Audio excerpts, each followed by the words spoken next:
Hello everyone. Today we will be going over graphing inequalities on a number line.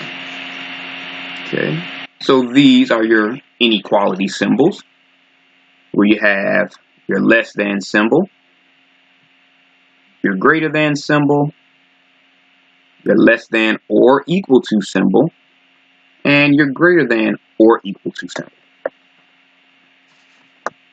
Alright, so let's say, for example, okay, going to slide this up a little bit.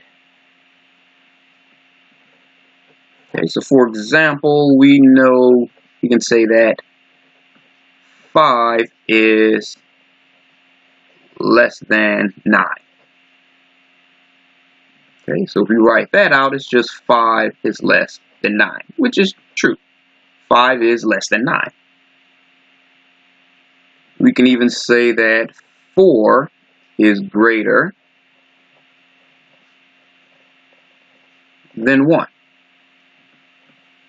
Okay, so 4 is greater than 1, which again is true. We can even say that 8 is less than or equal to 27. Okay, which means 8 is either less than 27 or equal to 27. Since it's one or the other, 8 is less than or equal to 27. This is true. Or we can say that 7 is greater than or equal to 7. Okay, which would give us 7 is greater than or equal to 7. Since it's either greater than or equal to, 7 is equal to 7, so it just has to be one or the other. This is true. Okay, so that's just kind of a quick look at the inequality symbols that we'll be using. Okay, so now we're going to take a look at our number line. Okay, so if you're still writing, feel free to press pause. We're going to take a look at a number line.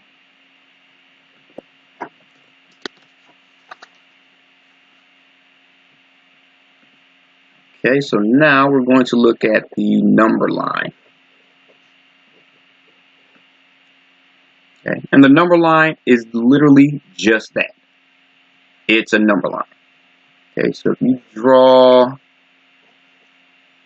a line and put an arrow at each end, and you can start at whatever value you want to, but just for this one, I'm going to start at 0. And we're going to go to the right. It'll be 1, 2, 3, 4, 5. And the arrow just means you're going to go on in that direction forever. Okay, so if we're going to the left, we're going to have -1, -2, -3, -4, -5, and that arrow just means you're going to go all the way to the left. So if you're going all the way to the right, you're going all the way to positive infinity. You don't need to put a plus there. We're just going to assume that it's a plus sign there, but by going towards infinity, all the signs on this way will be positive. If you're going this way, you're going all the way towards negative infinity. Okay, so you have your 0, you have all the way to positive infinity, and then keep on counting here all the way to negative infinity. Okay, so now we're going to look at graphing inequalities using interval notation.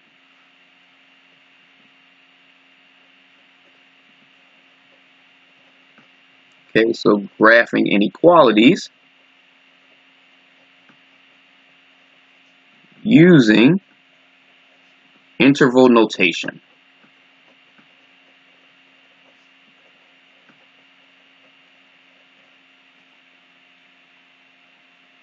All right, now with interval notation, there are a few things you definitely want to remember.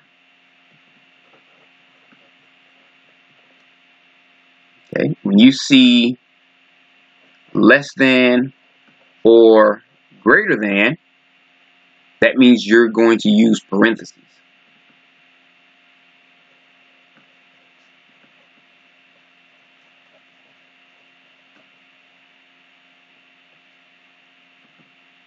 Okay, so that means you're going to use the parentheses because that means it doesn't include the number.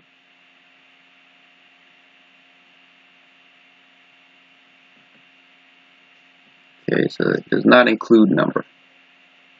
And I'll show you what I mean by that in examples.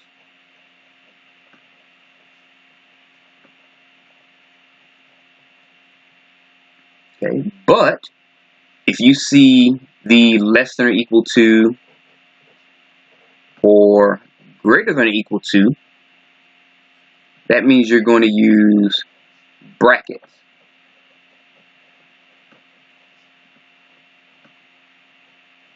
Okay, and those are your brackets there. And that means it does include the number.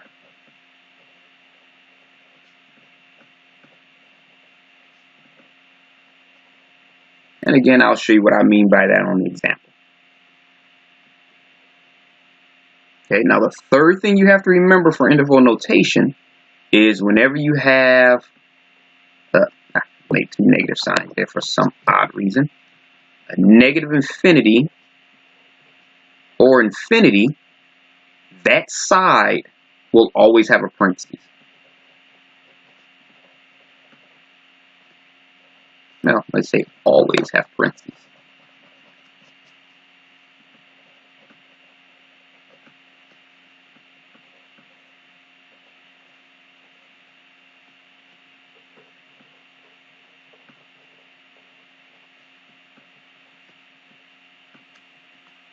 Okay, not on both sides, but at least one parenthesis near it. Alright, so if you're still writing, please feel free to press pause. We're going to go to our first example.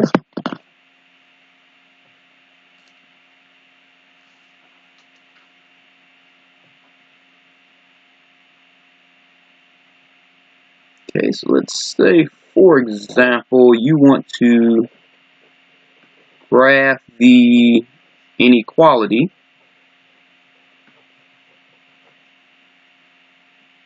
x is greater than 5 and write it as an interval notation.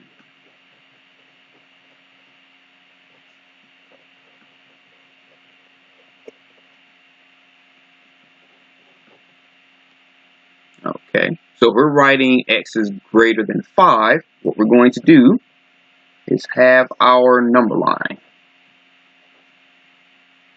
And I'm just going to start at -1 here. So 0, 1, 2, 3, 4, 5, 6, 7.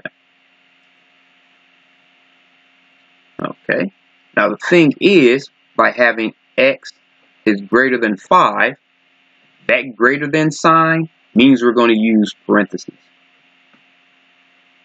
So it's going to be a parentheses on the 5.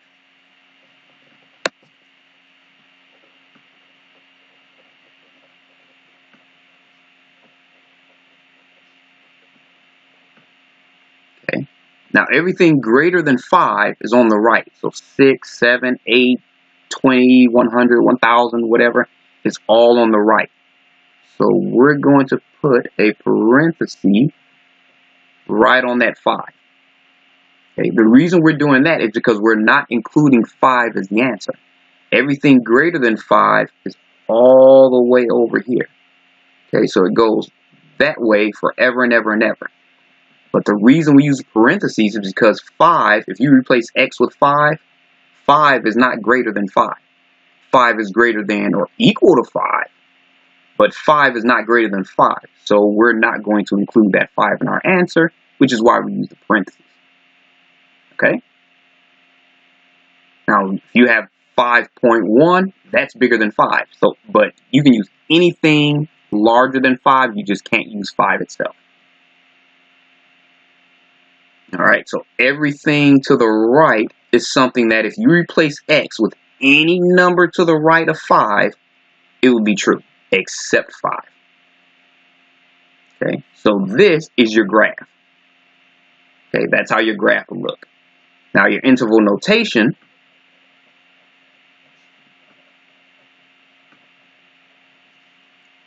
just shows this. So if this is x is greater than 5, remember this is going from 5 all the way to positive infinity.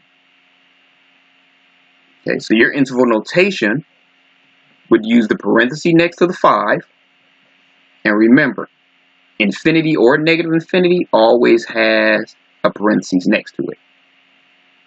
Okay, so even if you had a negative infinity, you'd have a parenthesis next to that negative infinity. That's because you can't include an infinite number because it's always growing.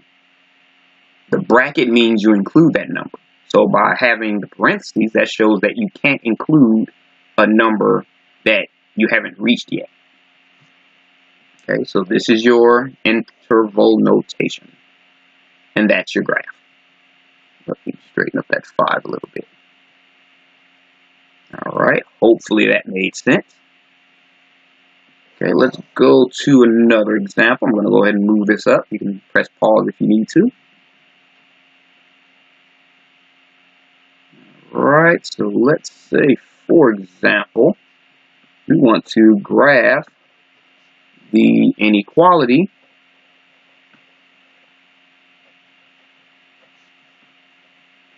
x is less than or equal to 3 and write as an interval notation.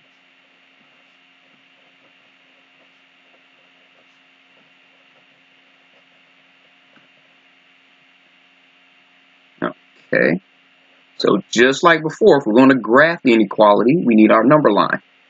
Okay, we get our number line, and we can write our, we can start from anywhere. So we can start at 5, 4, 3, 2, 1, 0, negative 1, negative 2, negative 3, negative 4, all the way to negative infinity. Okay, so we just have our number line, and we're just going from negative infinity this way to positive infinity that way. Okay, so just like we drew it up there. But once again, you don't have to start at 0. You can start at any value at all here. I went from negative 5 to negative 4. You can go from 3 to negative whatever. You can go from 5. You can stop at negative 1. It's completely up to you. Okay, you just want to include that value. So let me shade that in a little more. Less than or equal to. Okay, now notice here for less than or equal to 3, remember that less than or equal to means you're going to use a bracket. Use a bracket for less than or equal to. Same thing with greater than or equal to. If you had a greater than or equal to, you would use a bracket.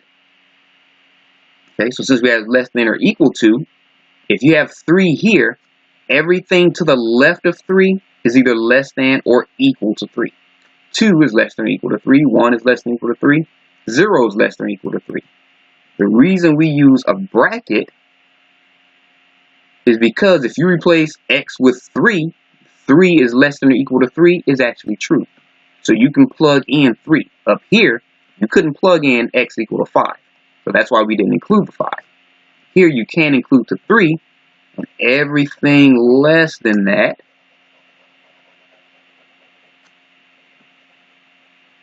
keeps on going and going and going that way. Okay, so you go ahead and shade that in. I probably could have went all the way to the end. I'll take it all the way to the end there. Okay, so we just go ahead and shade that in, and all that would be your graph of x is less than or equal to 3. Okay, so all you're going to do is you're going to look at your value. If it's less than or equal then, less than or equal to, sorry about that, you're going to include the 3. If it's just less than, it would have been a parenthesis there instead of a bracket. But that less than or equal to means we use our bracket. Now our interval notation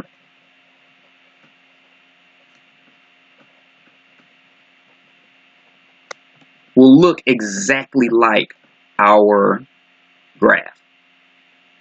Okay, so here you're going to start at negative infinity on the left, 3 on the right. Same thing as we did up here. If you notice, we had 5 on the left, infinity on the right. So we had 5 to infinity. Here we have negative infinity because we're always going to go from right to left. So remember, positive or negative infinity will have a parenthesis next to it. Each and every time, no ifs, ands, buts about it. The 3 will have a bracket. Okay, so this would be our interval notation. Okay, so it doesn't have to have just parentheses or just brackets. You can have one of each.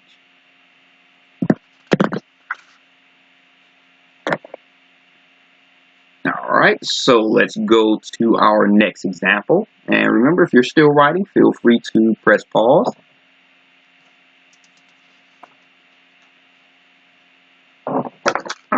Alright, so there we go.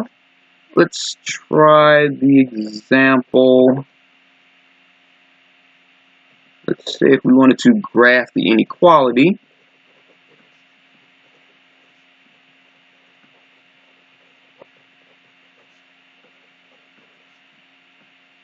And write the interval notation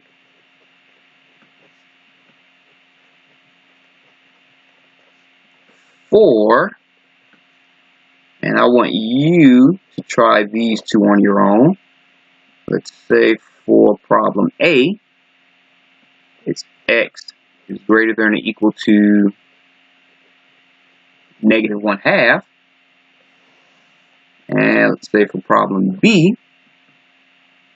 x is greater than 5/3. Now, I will give you a hint. For these two, well, maybe for B, for A, you should be okay. But for B, you might want to convert to a mixed number first. And I'll show you that before I let you start on this one. Okay, so remember, 5/3, or 5 divided by 3, is just 5 divided by 3. 3 goes into 5 one time. 3 times 1 is 3. Remainder of 2, so that will be your whole number. So that will be 1, that's your numerator, that's your denominator. So 5/3 is 1 2/3. So if you mark 1 2/3 on your number line, it will give you a better idea of how it looks. Okay, so go ahead and press pause, and I want you to do these two on your own.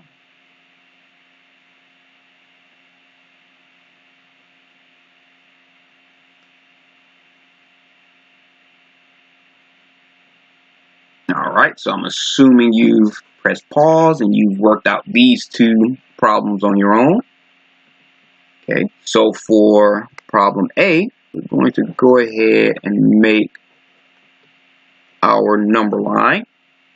Look, that's a little bit crooked, but hopefully you get the idea. Okay, so we go 0. I'll just go 1, 2, 3, -1, -2, -3.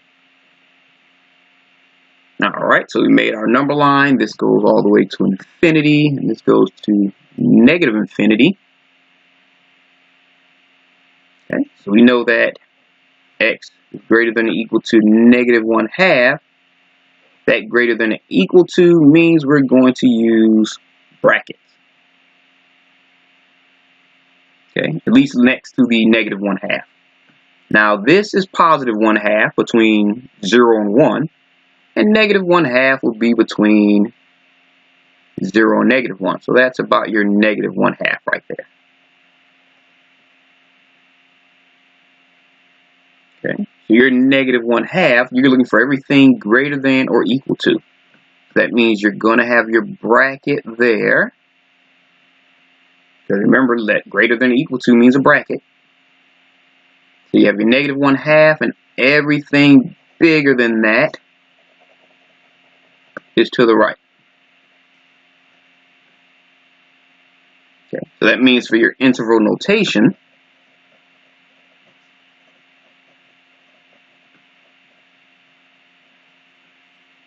you're going to have a bracket at your negative 1/2,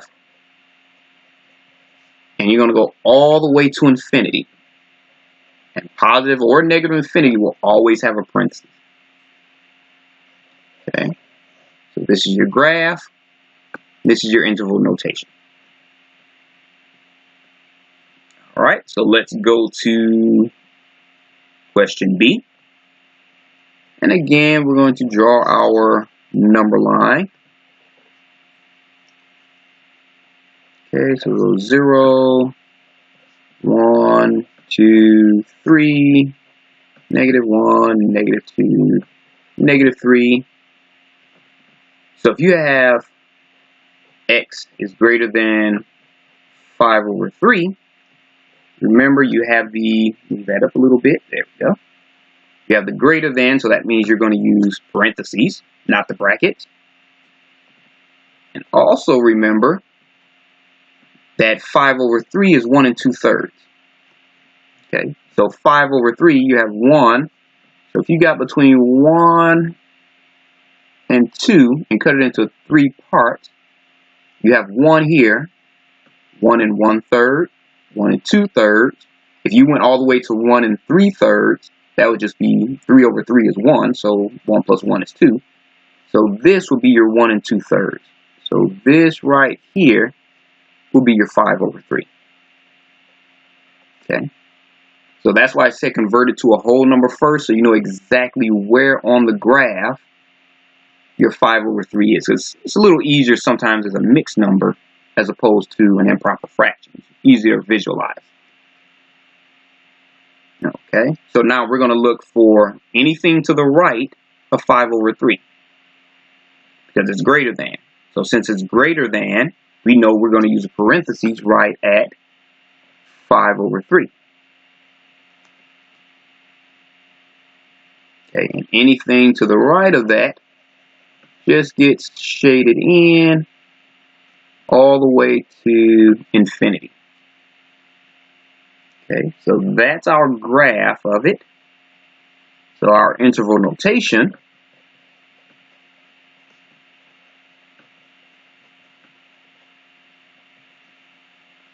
is going to look just like our graph. So our 5/3 has a parentheses up here. We're going to have a parentheses here. It goes all the way to infinity. So no matter what, infinity and negative infinity will always have a parentheses. Okay, so that is our interval notation. All right, so hopefully this made sense, and I will see you on the next video.